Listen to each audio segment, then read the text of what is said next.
Hello, everyone, and thank you for joining us today for our Capture If You Can webinar. My name is Catherine, and I'm part of the content team here at Global Relay and will be the moderator for our event today. So before we get started and introduce our lovely speakers and move into the discussion, I'd like to give some background to preface today's discussion and some of the points we're going to be discussing. So, as we've seen in recent years, there's been a surge of regulatory scrutiny surrounding communications compliance and record keeping. And we've seen this particularly in relation to WhatsApp and the growing amount of other digital communications platforms. These enforcements have mainly been centralized in the US and coming from US regulators, though we have seen some involvement from UK and European regulators as well, such as with a nearly $7 million fine from Ofgem in August of 2023 for use of WhatsApp on personal devices. From what we've seen, this pursuit has yet to slow down, with the SEC issuing a round of record-keeping fines as recently as February of this year, which has left the industry wondering what's to come. And will the scrutiny of digital communications channels continue? And if so, what can we expect to happen next? As these enforcements persist, the industry is searching for the best way to shape their communications policies for compliance with regulators. And a big question that seems to be on everyone's mind is, how can our firm build up effective policies that are adaptable to the modernizing industry? With factors like personal device management and communication surveillance and monitoring, or training and education having an influence on adequate compliance, what's the most beneficial combination to remain protected and secure? So in today's session, our experts joining us today will be these points and giving some insight into what they've seen so far. So it's like we're just getting a little bit of echo there. I think we are all set with that. So yeah, our experts will be speaking to these points. So before I go ahead and pass it over to our speakers to introduce themselves, I just wanted to give a quick shout out and mention that in that next couple of months, Global Relay will be publishing a report compiling compliance officers' responses to how their firms are responding to regulatory scrutiny. So if you're interested in contributing to this report, we would love to hear your feedback, and there is a link to that survey in the chat below, so feel free to check that out. And with that being said, I'm now going to go ahead and pass it over to our speakers to introduce themselves. So with us today, we have Howard Fischer, who is a partner at Moses Singer, and we also have Jaqueline Hummel, who is the Director of Thought Leadership at SEC3. So Jackie, I'll go ahead and pass it over to you first. Could you tell us a little bit about yourself? Sure. Obviously, I'm Jackie Hummel. I've been in the industry for like more than 30 years in roles such as in-house counsel, chief compliance officer, compliance consultant, and most recently, director of thought leadership at SEC3 compliance consultants. But enough about me. Tell us about yourself, Howard. Yeah, first of all, Jackie, thank you for mentioning that you've been in the industry for 30 years or so. Of course, that now forces me to admit the same thing. So much appreciation to you for that. I am a partner at Moses Singer in the white collar and litigation and government enforcement and compliance departments. Before that, I was a senior trial counsel at the Securities and Exchange Commission in New York City. And I speak and write frequently on books and records issues, which makes me tremendously fun at parties, I guess. But the reason that I am so interested in it and why I think this panel is going to be terrific is these issues are in some ways non-intuitive. I mean, it is unusual that, two things, and I think I want to say this before we start because it sets the context for this. There have been billions of dollars of fines for books and records violations over the last few years by the SEC and other agencies, but mostly the SEC. And importantly, in not one single case of almost $3 billion of fines against almost 60 companies has there been any finding of fraud or harm to investors or consumers, which makes this a real stark difference from the cases we used to see coming out of the SEC. So I think that's an important context for us to consider. Wonderful. Thank you for your note there, Howard. And thank you both for being here and sharing your knowledge with us today. Just a quick note before we jump into the questions we have for the session. We have some time at the end for a Q&A and audience questions. So feel free, please, at any point to pop your questions in the chat, and we will address those at the end during that Q&A portion. And additionally, just to mention, we will have a couple of poll questions throughout this session as well. So when those do come up, I will let the audience know, and please share your answers with us. We would love that feedback, and we'll take a second to review those responses at that time and ask Jackie and Howard for their quick thoughts there when those polls come up. So with that being said, let's go ahead and move into the questions. So to set the scene, we've seen regulators target WhatsApp as a main channel that people use to conduct off-channel conversations. So what makes WhatsApp the focus? And is it because it's such a widely used platform? Or are there other factors at play there? So Howard, I'll pass this one over to you first. Yeah, it's important to note that WhatsApp is a target. It's not the only target. It just happens to be something, a platform that a lot of people use for the features that you just mentioned. It's privacy, it's self-deletion feature. So the issue is not a specific platform. It's more broadly the fact that a lot of people in the investment space are using these off-channel communications platforms to communicate with clients, potential deal partners, parties that they're advising in investment decisions. The other issue is that this is in some ways become the quasi-default platform because a lot of non-US customers and non-US parties and entities use WhatsApp.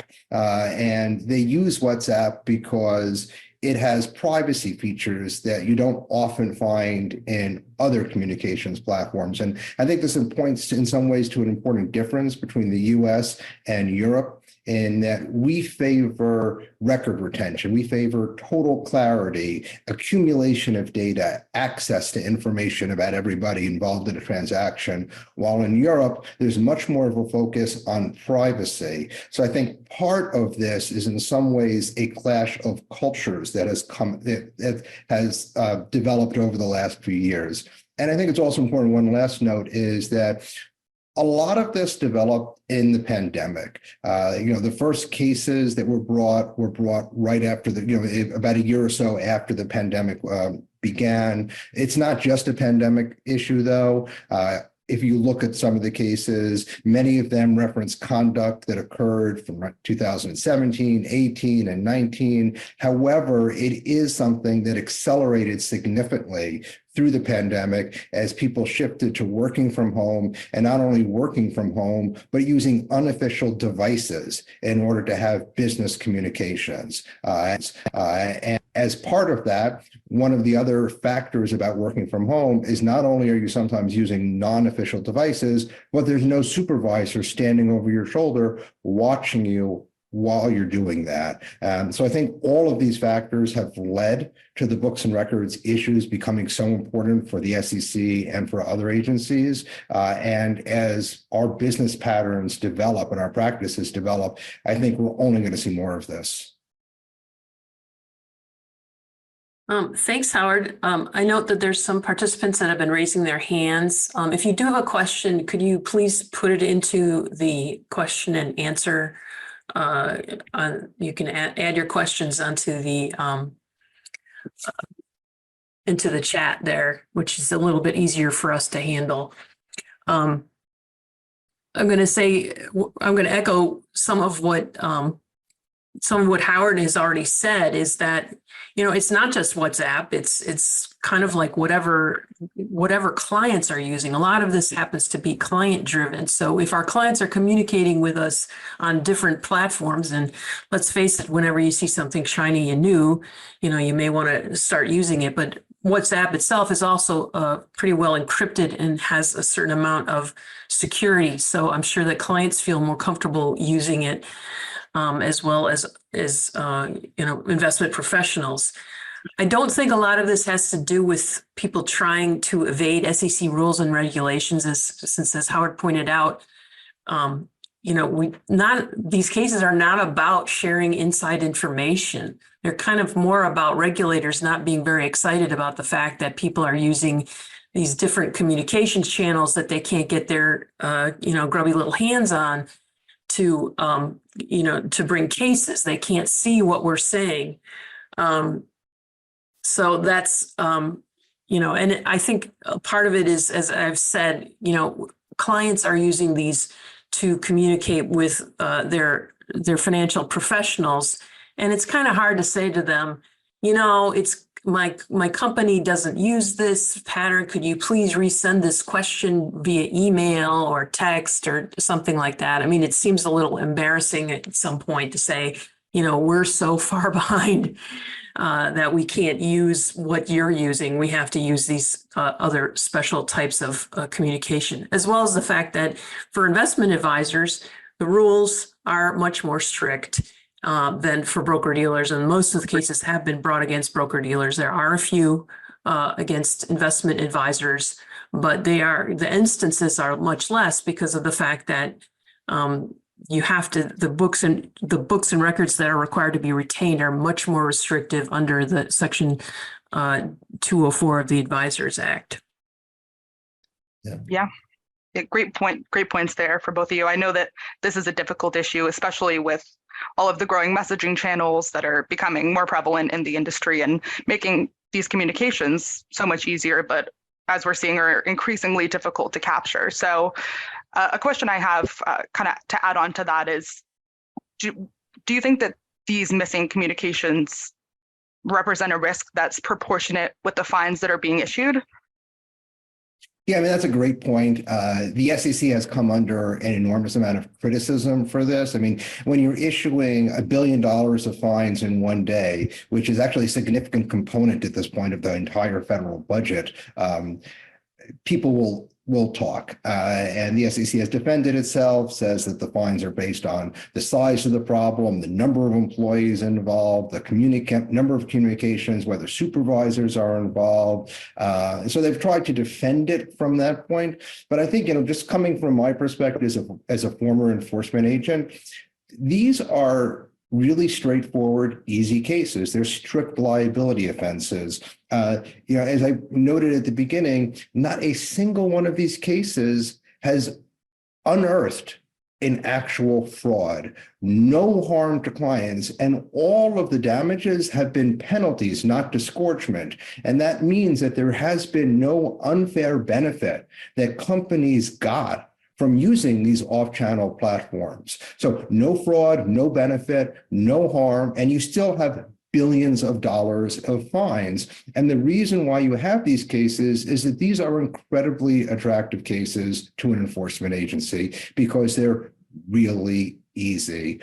All you have to prove is that there were communications, they were not properly retained, they relate to the business, either broker-dealer business, investment advisor business, whatever, and you have a case and you have a significant penalty component. And what we've seen is, a series of cases, first cases brought against broker-dealers, investment advisors affiliated with broker-dealers, and then recently, a couple of weeks ago, with the Senvest case, the first case brought against an independent investment advisor, not affiliated with an existing broker-dealer or under dual registration. And there have also been rumors and stories and reports that multiple other advisors have been the subject of inquiries and investigatory subpoenas as well. And as Jackie pointed out, one of the issues here is not the harm, not the damage, not the fraud, but enforcement officials like to have full access to the information and documents of the companies that they regulate. Because by doing that, that's how they undergo investigations. That's how they send subpoenas. And many cases are built through piecing out a chronology through emails and through communications. And if you don't have that, it's much harder to build a case, much harder to get the facts, much harder to figure out who was involved. And I think you have to understand that that is one of the driving forces behind these cases, not the harm, not the benefit, not that this is disproportionate to what has been suffered, but that this interferes with the transparency of the investment and financial services sector to the regulators. And that's the issue. Yep. Good point there. I know, as we've seen with regulatory messages, as you said, Howard, related to these enforcements, that transparency aspect is a big point that's emphasized, and having that full market oversight.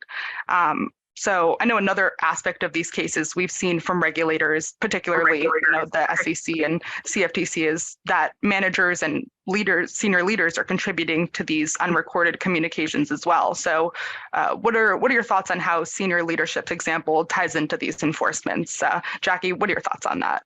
Yeah, I think regulators are particularly frustrated with the fact that, they've seen these these violations of the books and record keeping rule at very high levels of the organization. And it's kind of like a dirty little secret, kind of like an open secret that everybody is using them, even as managers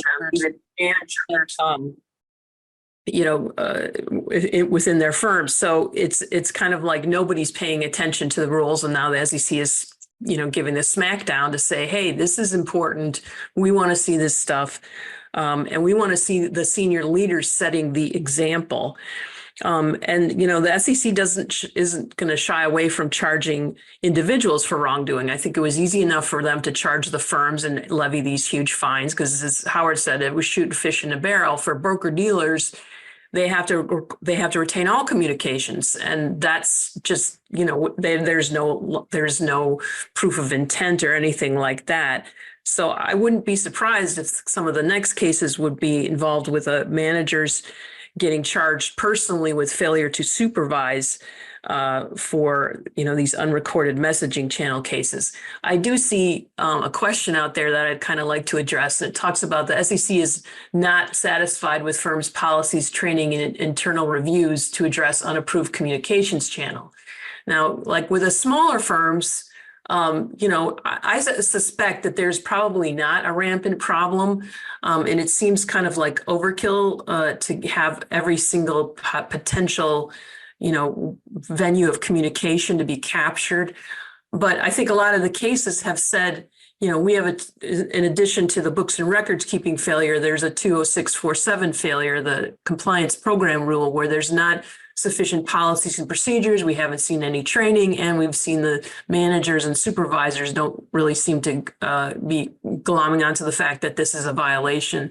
So I think the SEC has sent a message, but if I was a smaller firm, I would have my written policies and procedures. I would definitely want to be able to show that I had performed some training for my employees so that they would understand how important this is, even in the RIA space, that communications with clients. And when you, as a manager, you also want to know what are my employees saying to my clients? How are we representing the firm? I mean, that's important. So I think that if you can show that you had those policies and procedures, if you had some training, and then obviously you also have to do some testing to make sure that your procedures are being followed. So if you all of a sudden see a vast drop off in certain types of communications, you might want to wonder, especially by certain types of employees that are supposed to be communicating with clients, where are they, how are they communicating with clients going forward? So that's just, I certainly think if you have some reasonable policies, procedures, that you've communicated them, that you've, done some testing and monitoring, that's going to definitely help you at least, have some defense against the SEC's onslaught. Oh, Howard, I see that. I see that it looks like you're talking right there, but you aren't. Oh, sorry about that. I just want to jump in for a second, Jackie, because I think you make a great point that's worth emphasizing, and that is on the role of the supervisors. And you saw in some of these cases, especially the ones with the largest fines, that their supervisors were involved or knew about some of the off-channel communications. And in one of the cases, the supervisor actually set up a WhatsApp chat to discuss the business that they were supposed to be doing through official channels. And to add on to another point that Jackie mentioned about the importance of policies and procedures, you often see in enforcement certain trends. The first, you get a wave where the SEC or an enforcement agency wants to establish a practice as illegal. The SEC has done that. The second wave then is to establish that firms have a lack of appropriate policies and procedures to identify, prevent, and remediate what has now been identified as an illegal, a set of illegal acts. So I think Jackie's point about policies and procedures being important is key, because we are, there's no doubt in my mind that we will see cases in the future where firms will be dinged for having either inappropriate or no policies and procedures around this. Great. Yeah, thank you both for your points there. To your points about that senior example from senior leadership, there is that expectation for managers and executives to set that example for everyone else down the line. I know even in the UK as well, the FCA has made this big focus as well and described it as a tone from the top situation. So interesting parallel to see there. So at this point, I am going to go ahead and launch the first poll question we have for the audience today. So we're going to just launch this poll before we go ahead and jump into the next section of the discussion that's speaking more to the response we're getting from the industry and in relation to these enforcements. So that poll question right on the screen there, you should be seeing it pop up, is what is your firm focusing on in reflection of regulatory enforcements? So looks like we're already having some responses come in, but I will give everybody just a few more seconds there to input their answers. And once we have those in, we will take a look at those responses, and then I'll ask Jackie and Howard a quick thought about those. So we are already having a bunch come in. So thank you all so much for your feedback there. All right. Looks like we are getting, all right, we're getting a good amount of responses there. I'll give everyone just a few more seconds, and then we will check those out. All right. Awesome, great. Thank you all so much for your answers there. So it looks like, let's take a look at the responses we got here. So in reflection of these regulatory enforcements, it looks like the top 3 responses here we got are policies, education and training, and channel capture and monitoring. Those are accounting for the top 3 spaces there. So Jackie and Howard, what are some of your thoughts on those responses there? Yeah, no, these are, oh, sorry, Jackie, do you want to start? Yeah, I mean, I think this is what I would totally expect when I look at the answers here to these questions. Obviously, everybody has a policy. I would hope there would be education and training. I would hope that those policies and procedures include some channel bans. I think the bigger issue, I think, that where firms have to move is you cannot you can no longer rely on, the quarterly certifications from employees that they're only using, texting as, pursuant to the policy, or they're not using any other off-channel communications with clients. I think those certifications have been proven to be, at least in all the cases that we've been looking at, have shown that people are just signing them without meaning it. They're just doing, well, this is my quarterly certification, I'm going to sign it. So I think we're definitely going to have to see more action by firms to actually do some discipline for using off-channel communications for kind of, at least having that as a test from their compliance teams, as well as, whatever sanctions they want to start employing for their for this misconduct. What do you think, Howard? And look, there are two interests here at stake. I mean, obviously, there's the interest of the firm in complying with the law, no matter how onerous, because the alternatives are to be sanctioned. And for a lot of mid-size or smaller firms, an SEC sanction could be an existential threat. On the other hand, you have the expectations of privacy that people have. Perhaps those are unreasonable expectations of privacy, but I've seen firms that have required everyone to put an app on their phone so that it randomly uploads under some rubric communications they've had, and there's been pushback against that. There's been some efforts by some firms to require that people only use an official device. And when you can't load non-official platforms onto that device, and you have to do everything on that device and through official platforms. But to think to the point that you made earlier, a client reaches out to you on WhatsApp because that's what people do, especially if it's a non-US client, or an investor or counterpart or whoever. Are you then going to respond and say, because of various requirements, please now email me at, Howard A. Fischer at, bigfinancialfirm.com. It becomes complicated and cumbersome. So, I think the industry is still working out a way in which to move to this very, very strict compliance culture that the SEC seems to be requiring. Definitely, yeah. Thank you. Great points there from both of you. Thank you for your responses, and thank you all for participating in that poll. So I know both of you were touching upon it a little bit in your responses to that poll, but in terms of how the industry is reacting, what are some of the responses you both have been seeing? Yeah, look, I think we did touch upon it. Part of it is additional training, and I think, as Jackie pointed out, attestations, but those are not enough. We've only seen these cases for, I think, 3 years at this point. I think the first major case was December of 2021, if I recall correctly.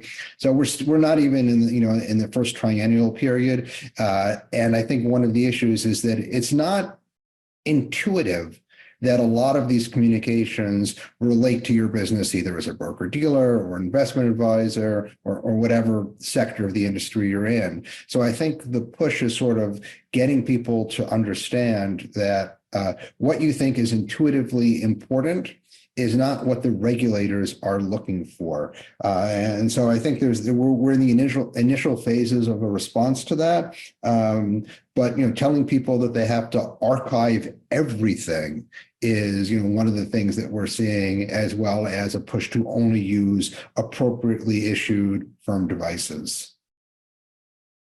Yeah, great point there. Jackie, what are your thoughts on some of the industry's responses you've been seeing?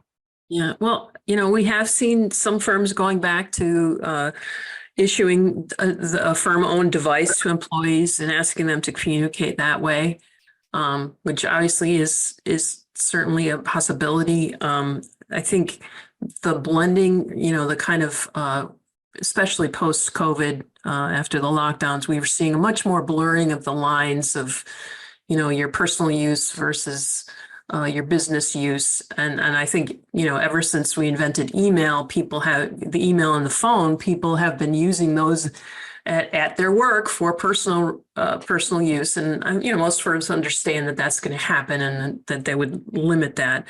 But here we have this whole books and records issue, and how are you going to lock that down? But I think, I think you can certainly expand. You should be keeping up with the types of communications that your clients want to use. Obviously, if they have switched to a platform that you're not capturing, and that's what you're, obviously as your clients change and they want to use different apps to communicate with you, you have to keep up with that. So I think, some firms who can't afford to capture every single little thing or issue their own devices have to focus more on training their employees, bringing that tone at the top, and also training the managers for the mood in the middle. I mean, to make sure that the managers are bringing that message forward.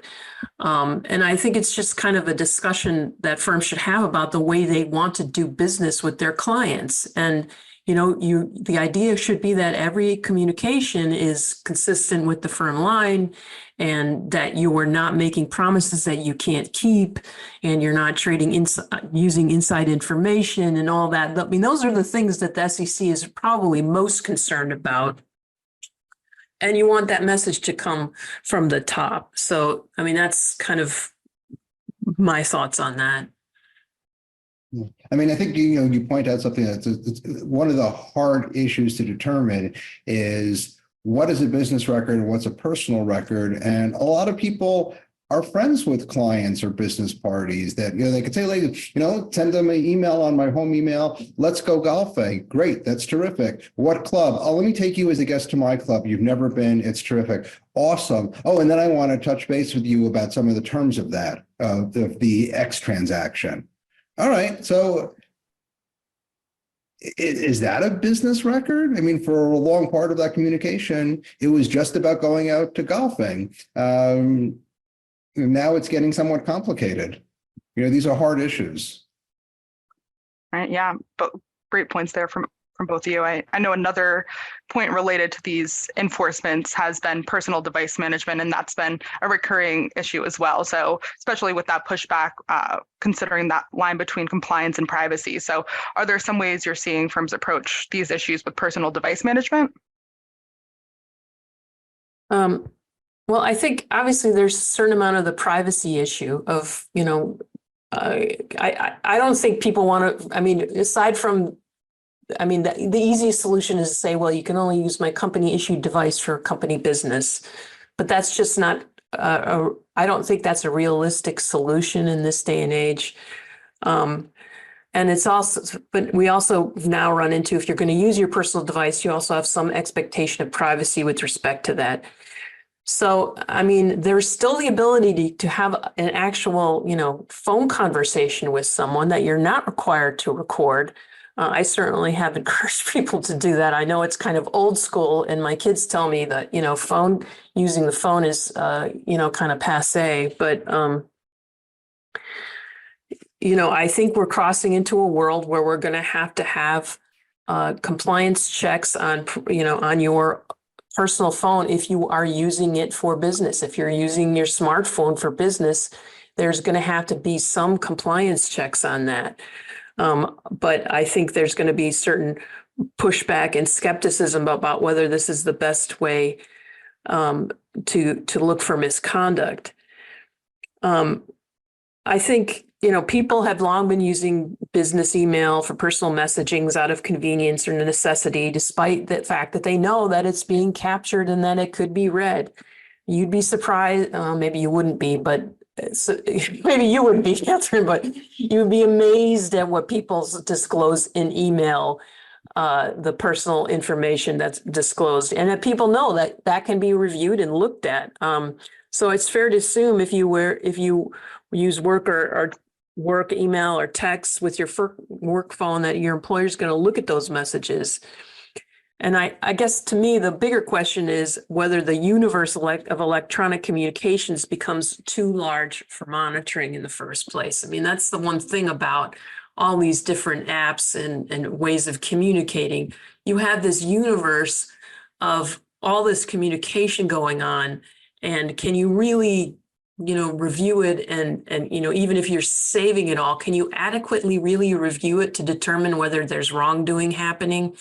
There was a comment in here that says that with all the missing data, it's hard to believe that there's nothing harmful going on, and that the regulators didn't do some enforcement, there would be no deterrent for this manifest lack of compliance. And, I get that. I certainly understand that there has to be a message that this is an important piece, that this is important.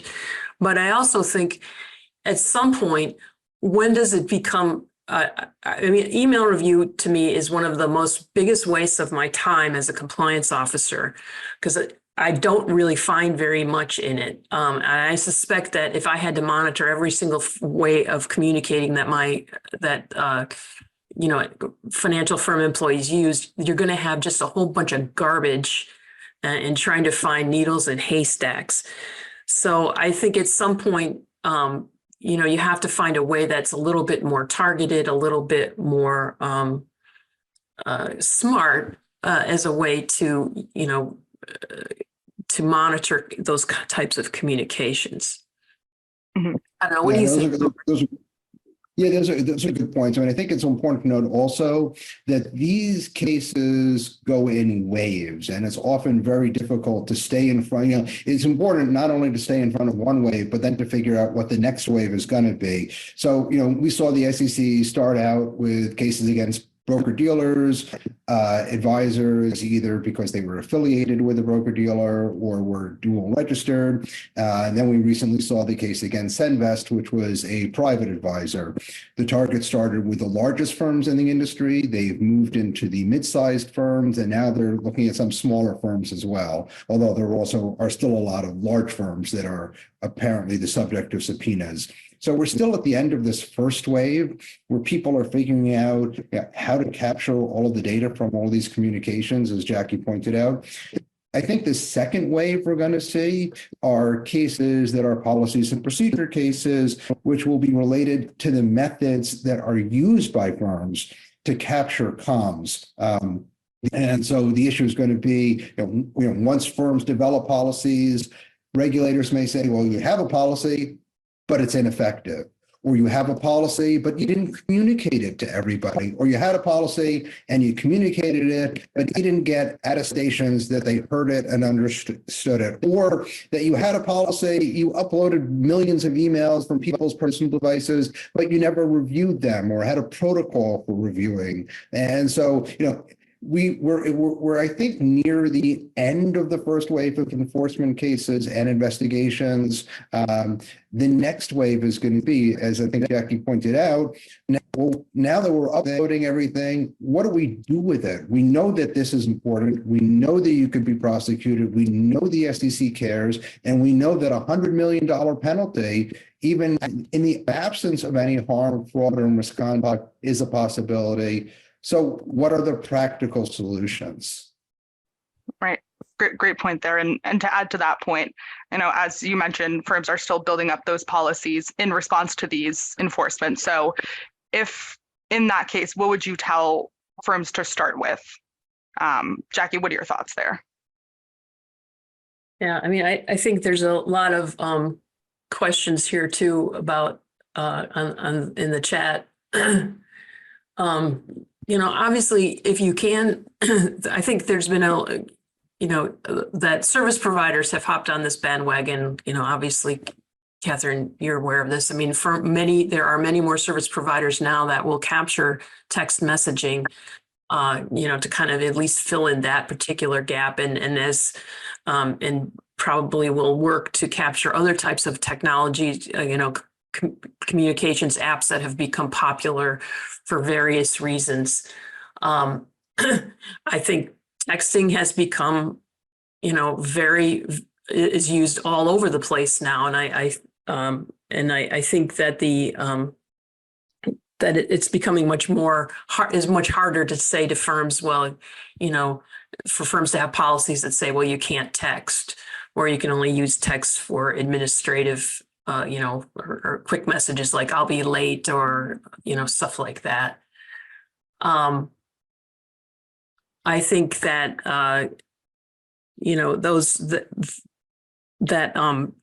texting, and I think we just have to be able to keep up with those technologies. And then for when we can't, and I think there still are cost issues with respect to that we have to kind of at least figure out what's reasonable. And I think what's reasonable is to say, okay, everybody in my firm, we want to be compliant. We don't want to deal with all these SEC fines, as well as the fact that we want to make sure that we're staying on message and that everybody is, being above board that, this is how we're going to communicate, and then have it enforced at the mid levels as well as the base levels, and then do testing and monitoring. I mean, I think that's the best we can do right now to try to, stay ahead of this. I think the other issue is when you get an SEC action, many times, I don't know many firms that wherewithal to continue to fight the SEC and bring their case to federal court or anything like that, because it's just so expensive that it's hard to, so we're stuck with these administrative cases, which don't really give us much guidance. We just hear, you screwed up on your policies and procedures, but we don't know the nitty gritty details of what actually happened. So we can't, it's much harder to come up with solutions. So, I mean, I just don't think this is an easy issue. I think that there are service providers out there that will help us, at least capture some of the more popular ways of communicating. But I do think we do have to be able to show the SEC some kind of what we are trying to do to make sure that the most important things are being captured. Great points there. So just to jump ahead a little bit, just in the interest of time here, in terms of other ways to boost compliance defenses there, what are both your thoughts about things like signing attestations or using breach matrices when employees are communicating off channel? I think just point out that I think Jackie mentioned is that the SEC, I think Jackie made a good point, is we don't really know what the rules are because we've only had settled administrative cases. But the SEC and its enforcement personnel, its senior enforcement people, have made public statements about how the fines were assessed. And one of the things that they say is that if you have policies and procedures, if you are compliance forward, if you communicate this to your policies to employees, that is a mitigating factor. And, while we are in this gray area where we don't necessarily know what's illegal, we do know ways of moderating any potential penalties. Comes knocking on the door. So I think it's important, even if these policies are not perfectly capable of figuring out any kind of communication that's off channel, but this also relates to the business of the company and needs to be preserved for that reason. Doing something is better than doing nothing. And the sterner you are, the more you communicate, the more you prioritize this, the more likely that is going to be seen by the SEC as satisfying whatever obligations to them that you would have. Great point. Jackie, what are your thoughts about things like attestations or breach matrices, utilizing those breach matrices? Well, I think the first thing to do is find out what are people using. What, I would start out with a firm survey. I mean, in the old days as a compliance officer, I could basically go around the firm and look and see what people were doing and, poke my nose in and check things out. In a more virtual workplace, that becomes a little more difficult, but it doesn't mean that you can stop asking a survey, just sending out saying, okay, we want to figure out from our employees, how are they communicating with clients? What do they see their client? How do their clients, or ask their clients, how do you want to communicate with me? Because I want to make sure that, I have accurate, information from you. So survey those people dealing with the clients as well as internally to see how they're communicating. You might have to switch platforms. I mean, people use platforms like Teams because of the ability to use video conferencing services and the ability to capture those internal messages. I would also say that if you are in the midst of legal action, or if the SEC start asking you a question, you need to understand exactly what they're looking for. You want to engage with those regulators because you want to make sure that you're just providing them with, the information that answers their question and not everything in the universe. I've certainly seen plenty of requests for information that would have taken boxes and boxes or reams or, I don't even know how many how many terabytes of information you would have to store. say to them, okay, can we figure out a way to get the information? Can we do a specific type of search to get the information that you're looking for instead of just throwing up everything? Because, not only does the SEC have to look at it, but before they look at it, I'm going to make sure that I've reviewed everything. So it's just going to delay everything. So, if you have an issue with the regulators, let's make sure that you engage with them and try to find a way to narrow down their search parameters so that when you satisfy their request, it won't be too burdensome from the firm. So anyway, once you know the applications that people are using, that's when you can determine which ones are important enough to be captured. Certifications and training are important, but as the messages shouldn't just be coming from the compliance team, but for management. Because if it's not important to your boss, it's not important to you. If you see your boss over there WhatsApping and using all kinds of different ways of communicating with clients, you're going to say that looks okay if he can do it that way. But instead, if you have people paying attention, if you have managers paying attention and seeing, you whip out your phone and using different apps and saying, I just want to remind you that, official firm communications should come from, this or that app that we are capturing.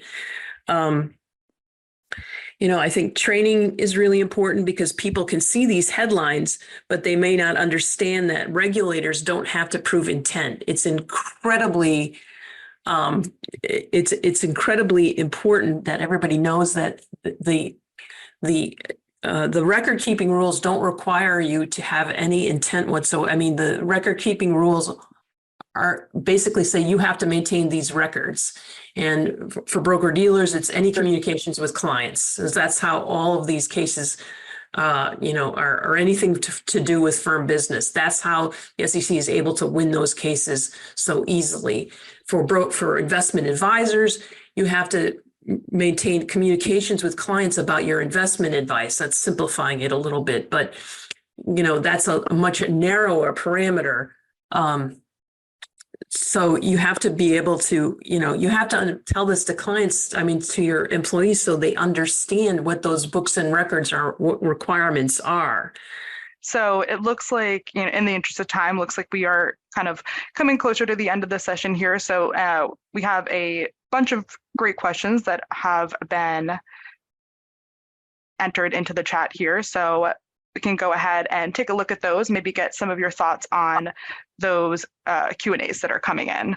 So there's a question out here about state or local laws say it's not legal for a business to force an employee to hand over their personal device for inspection.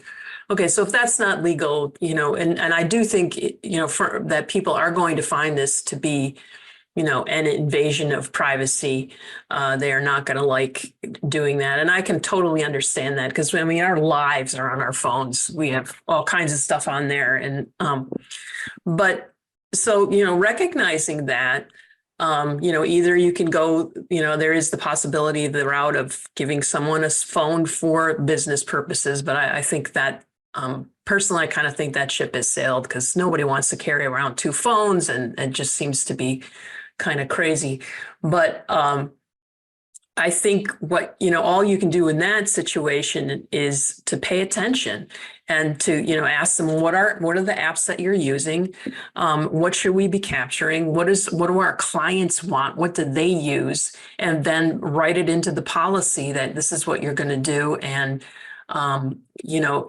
this is, this is how you're going to handle it. Now, I could also, obviously, I don't see any compliance officer saying, I want to see your phone and I want you to unlock it for me. And I want to see every, I want to see every single. Sorry, apologies. Sorry. I'm sorry, it's my sound. I think my sound getting a little garbled too. No worries. Sorry, Jackie, if you want to continue, I think Howard is on mute there. So. Okay. But I certainly think you could ask, you could certainly ask an employee to show you their apps on their phone without looking at anything on there. You could certainly ask for certifications.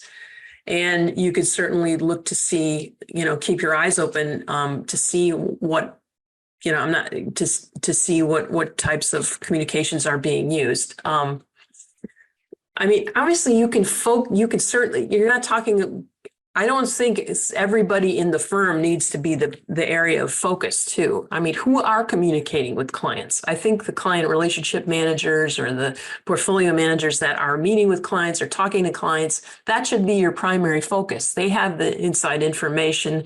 They also have, they have the information about the clients. They have inside information. They may have inside information that they could be sharing with clients. So I would probably focus mostly on them to see, where are they going wrong, or, if they're not. But, I don't really know what else to say besides, find out what they're using, capture what you can, and do training and do training if at all possible. Look at the communications and then pay attention to what you're actually capturing to see, are there any indications that they're taking conversations offline? I think that's the best you can do.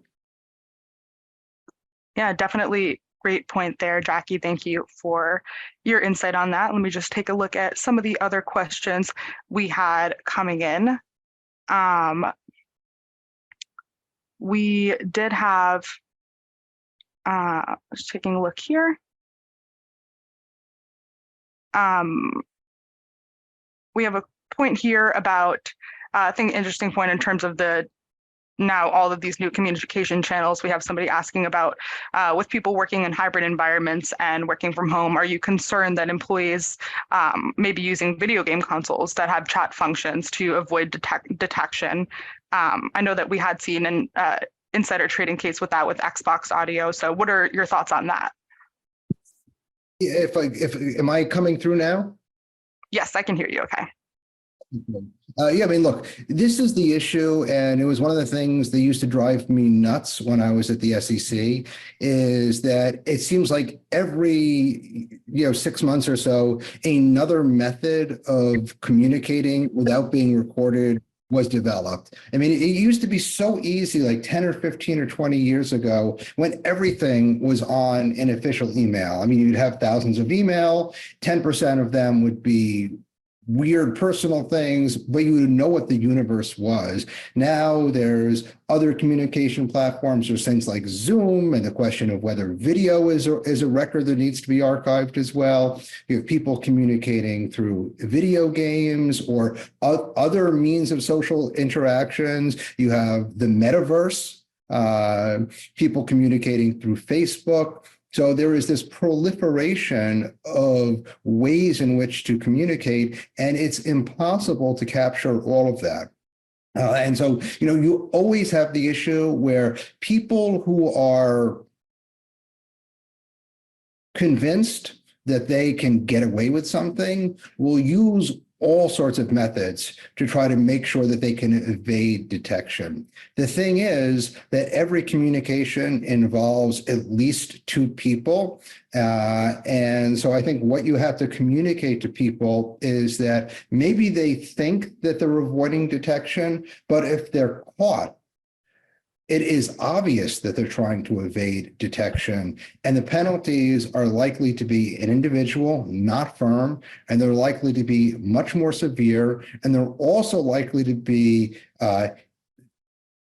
career ending. If you are caught using your Xbox or Facebook or some other methodology to try to avoid being caught doing whatever you're trying to avoid being caught doing, chances are, maybe you could get away with it for some period of time, but maybe the other person involved gets in trouble and they decide to throw you to the enforcement officials to get a better deal for themselves.